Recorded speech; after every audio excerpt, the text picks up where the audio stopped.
Hey everyone, Captain Amazing here, and today I want to talk about the LightSpeed bundles and what's really safe to farm. I did a long time ago when I first started streaming, make a video that pretty much said, hey, if you want to farm right now, even though we don't know what's in the Lightspeed bundles or what the future is or what's going to happen, because they only released the first wave of them at that point. So it was like the Ray Star Killer packs and the BB-8 ones, which had some first order in it.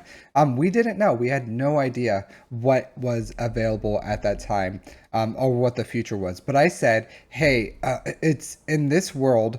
You just can't ignore them. It was such a game changer. It revitalized so many people. I had SOKR at the time, so I wasn't able to capitalize on that one, but I was able to capitalize on the Ray one and the Star Killer. So I thought, like, hey, win, lose, whatever. I didn't have any regrets because I got great use out of my SOKR. It was an excellent investment at that time. But moving forward, I didn't want to farm something that I could just pay a little bit of money for and be able to unlock really quickly, because I'm trying to catch up to the end game. So I decided that I needed to smartly make a farming path that would more than likely not have a Lightspeed bundle. So let's go over what I did from now to then. I'm sorry, from then to now, and then what I'm going to do in the future so that I don't, to my best ability, don't overlap a farm with the Lightspeed bundle. So let's jump into it.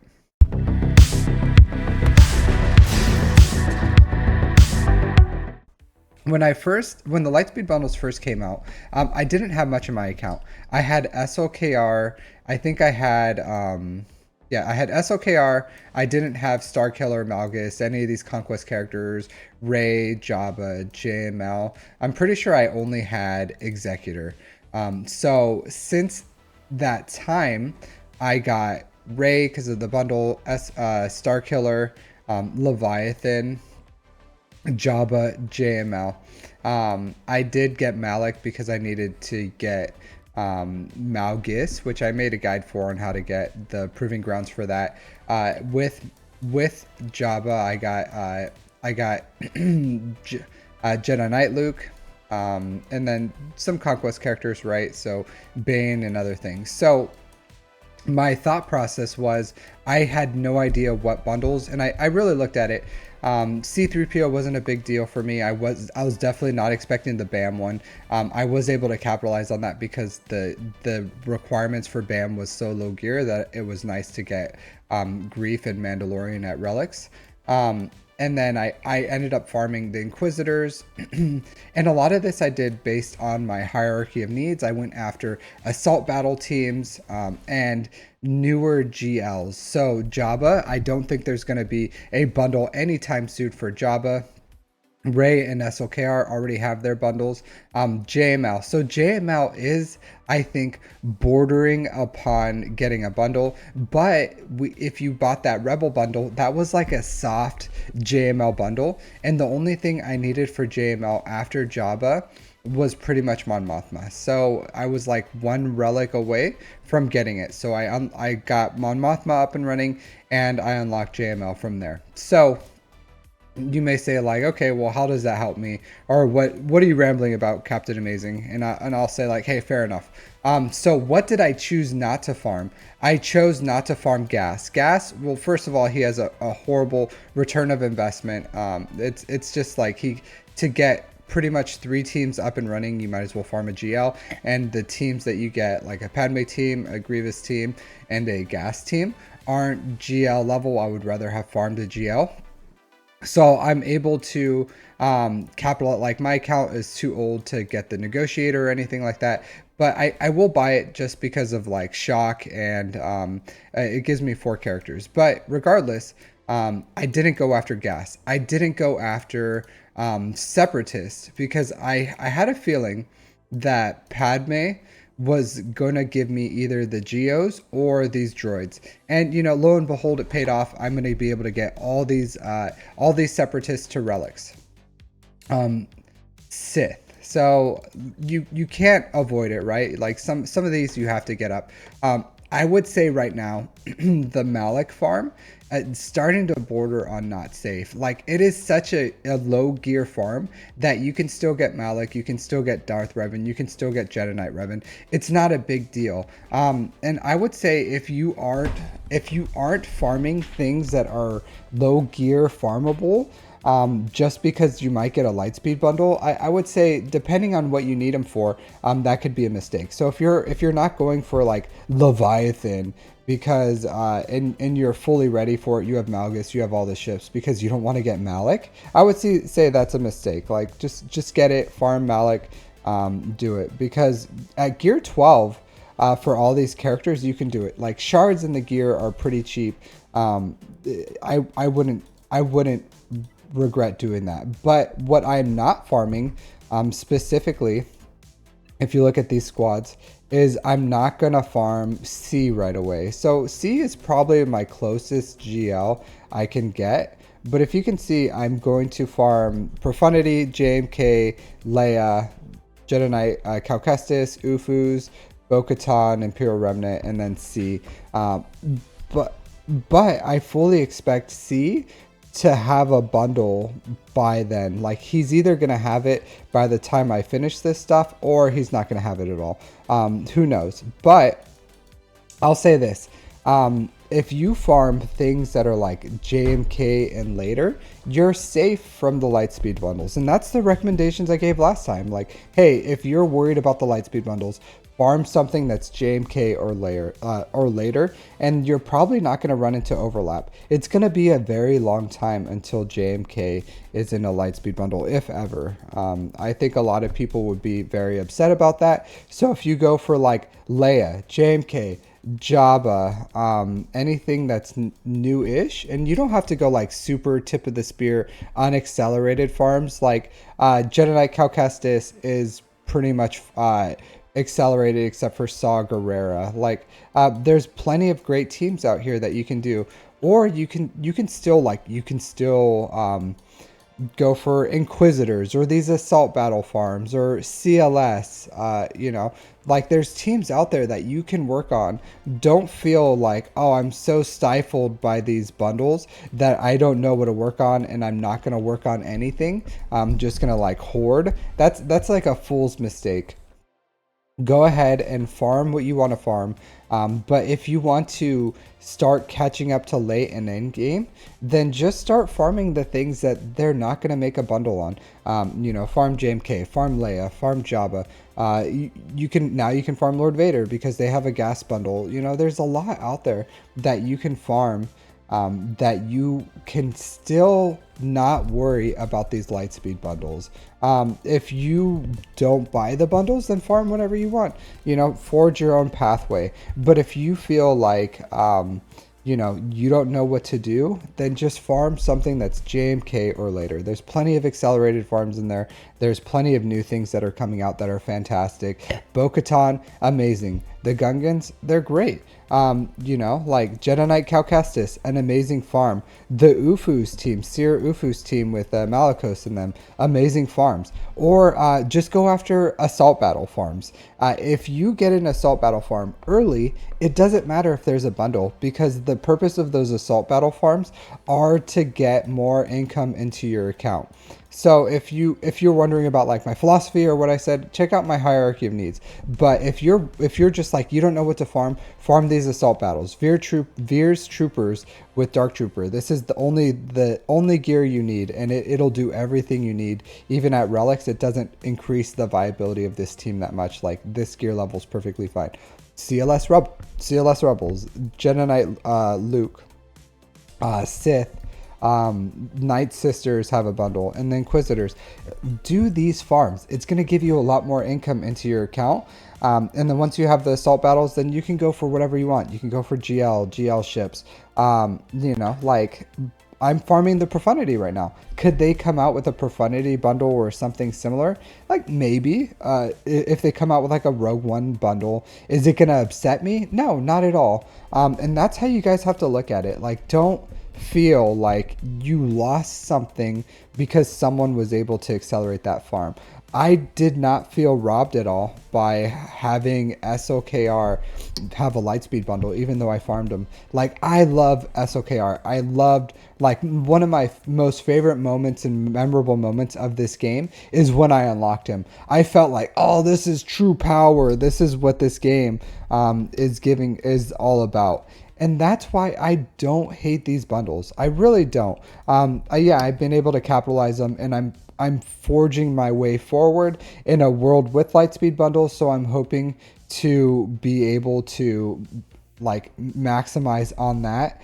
But don't feel like you're losing something if a Lightspeed bundle comes out that you farmed. It's not a loss. Like, it's in your account. Yeah, this is a hero account gathering, so it's like it's not a big deal. You have that in your account, and hopefully you've had it for a while and you've been able to get your investment back on it. And then if a Lightspeed bundle comes out, then hey, you saved your money. Not a big deal. But don't feel like you have to like gatekeep others. I understand where there's a limit, right? Like, if they make a Lightspeed bundle for every single GL or something, it gets to a point where people are like, okay, like, what's the point? And I understand that argument, but if you're just playing the game and you're like a mid game or a late game player, there's a lot of ways that you can still capitalize on these bundles and then not have to gatekeep. Because the biggest thing about this stuff, and a lot of people say like, oh, well, it's the chase, it's like that getting access to those characters is what you play the game for. But it's like, getting access to more characters for me just gives me the ability to play the game more. You can do more waves in TB. You can you have more functionality in Conquest. You have more teams in Grand Arena. So that's like what this is about. It's to give you things that you can play the game with, and to give young new players the ability to have stuff in the game to play the game. Because it's very, like, could you imagine joining a game after 8 years, completely free to play, and then you're just like, oh, you see all these like content creators doing these amazing things with these GLs, and you're like, oh man, I want to do that. And if you play any other game, it wouldn't be literally years before you get to the end game, or maybe never, like it wouldn't take 2 years, a year to get through the tutorial, 2 years to really have like a feeling of what this game is all about, to play all the game modes. Like, that's not a great business model. So these Lightspeed bundles gives players the ability to play the game. And that's a good thing. Like, it's not horrible. And people say, well, they don't have mods, and they don't have this, and they don't have that, and they don't have Zetas. Like, yeah, I get it, but you can get those things over time. But having relics is like, it's just gets your foot into the door, and it gives those new players the foot into the door. Like, any organization needs new blood. It needs new blood. And if there's no way to give those new blood a way to play the game in a realistic time frame, then they're not going to stick around, or they're not going to play. Because there's a lot of returning players that are coming back because of the Lightspeed bundles, because it gives them access to play the entire game. How many like, the second I got SOKR, like, galactic challenges became functional. It became an actual game mode where I could like actually beat the final level reliably, and then I can start getting Omicrons reliably because I can hit at least that box 8. But if you don't have a GL, then it's luck of the draw. Maybe you can do it, maybe you can't. More than likely you can't. But getting that GL at least makes you get that reliable standard of being able to reliably beat them. Or even Conquest. Like, sometimes there's those teams that you're just like, oh, I'm just like stonewalled. How fun is it to just get stonewalled in Conquest? Like, how many of you players have had that experience where you're just like, you hit a team and you're like, man, I don't have anything in my roster to beat this. Nothing. But if you have that GL, you're able to punch through whatever, more than likely. So, like, having that access to play the entire game and not get stonewalled and not be able to engage in these things, like, that's a fantastic thing for the health of this game. And players need to realize that, like, hey, it's about playing the game, you know. It's not about like sitting here and me looking at my roster and being like, oh, this is so great, this is so fun, I'm so beautiful, look at these shiny colors and all these, you know, things I have. Like, that's not what it's about. It's about utilizing these characters. And if you feel robbed because other people can utilize the characters, like, don't, it doesn't affect you. It does not affect you. And if you're a smart Grand Arena player, or if you're in a good guild, then it shouldn't be a huge deal. And it shouldn't be, you're not you losing your competitive edge because other players have access to these characters. Like, yeah, there's plenty of players that I dunk on in Grand Arena because I got the Lightspeed bundles, and it pushed me from mid game into late game, and I'm facing end game players and I'm winning. So yeah, for them, sorry, you know, you got dunked on because of the competitive edge this Lightspeed bundles have given me. But not every player is like have the capability of maximizing their roster, good mods, zetas, and all that stuff. So just having the baseline of characters isn't hurting you. It's not hurting the game. It's allowing players to access more of this game, which will keep more players around, which will get the health of this game and the longevity more. So like, it's a good thing.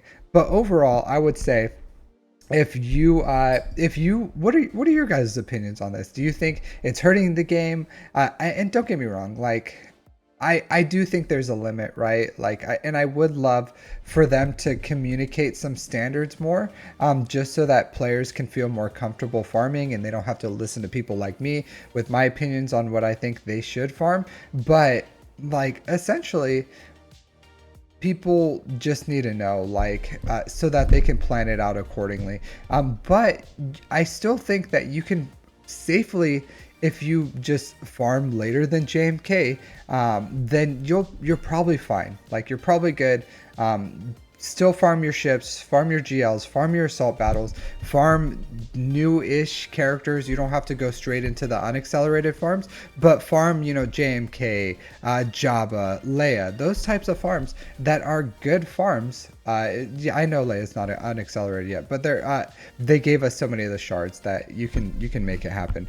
But all I'm saying is, there's pathways out there for you to still farm things that are accelerated, fun, good characters that are core of what Star Wars is all about, and you can still you know, capitalize on Lightspeed bundles, because there's a huge amount of stuff in this game, a huge amount. So you can still do that if you focus on those things. So if you like this content, like and subscribe. Thanks for watching, and I'll see you next time. Take care.